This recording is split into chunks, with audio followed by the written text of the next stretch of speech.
but it has not been exciting over the last 12 months. If you weren't in all in head first into NASDAQ, then you felt like you underperformed.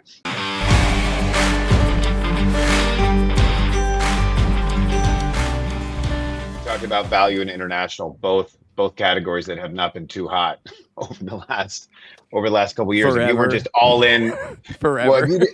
value I think is still beating the S&P 500 over the last trailing 3 years, if I've got that number right. But it has not been exciting over the last 12 months. If you weren't in all in head first into NASDAQ, then you felt like you underperformed. And so what do you guys see as far as where there might be a return to value? And then if you could kind of follow that with a little bit of international, which has just been, like an anchor stuck behind the boat for a decade. Yep. So what I would say on the value point, and this is somewhat nuanced, so bear with me.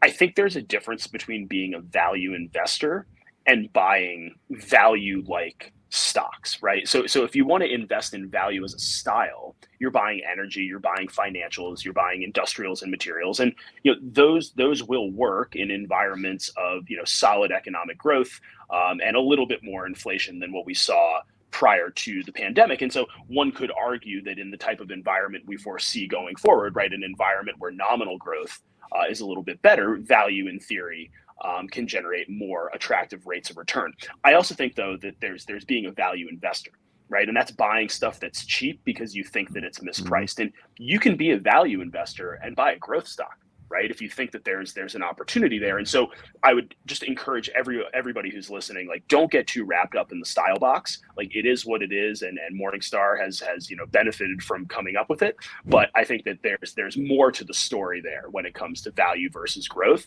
And it's really about, are you a value investor or are you investing in value as a style?